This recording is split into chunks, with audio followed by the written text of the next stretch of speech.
سلامونه او نیکې هیلې دوستانو.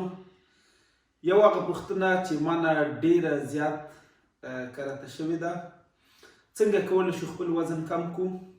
علت وجه څه ده؟ ولې چاغیږو؟ ولې وزن اخلو؟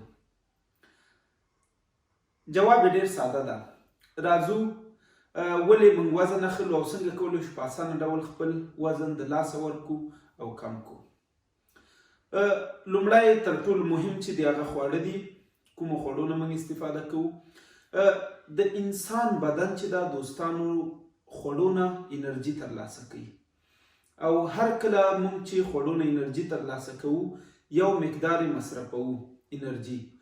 کوم مقدار انرژي چې موږ نه مصرفوو د خوړو نه چې کوم ترلاسه کوو هغه بدن کې د وازدې په شکل پاتې کیږي.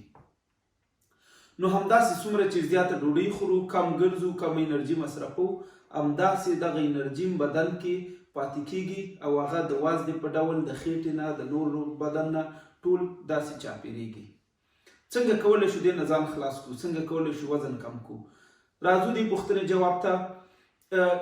هر کله چې موږ وغواړو هغه خوړو نه په کم اندازه انرژي خوړو څخه ترلاسه کړو او زیات اندازه مصرف کړو. مثال که موږ چېرته 500 کالوري یا 1000 کالوري ډوډۍ نه ترلاسه کړو او 1.5 کالوري وګرځو، باقي انرژي چې ده 1000 کالوري مثال د خوړو نه ترلاسه کوو، دا 500 کالوري بدن نه ترلاسه کوو چې هغه ویلې کوو. هغه بدن کې کومه واز ده چې د دغه نه کالوري استفاده کوو، انرژي استفاده کوو او هغه ویلې کوو. په همدغه ډول باندې کولی شو خپل وزن کم کړو. مثال خوراک باید کم وکړو، خاص ډول هغه خوراک نه استفاده وکړو چې هغه په کم اندازه کالوري لري یا انسان بدن ته کمه انرژي ورکوي. نو همداسې باید کمه انرژي ترلاسه کړو او زیاته انرژي مصرف کړو.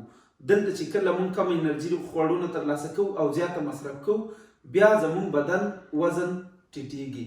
په بله ویډیو کې به انشاءالله په دې خبرې کوو چې کوم خواړه دي د وزن په کمولو کې کومک کوي.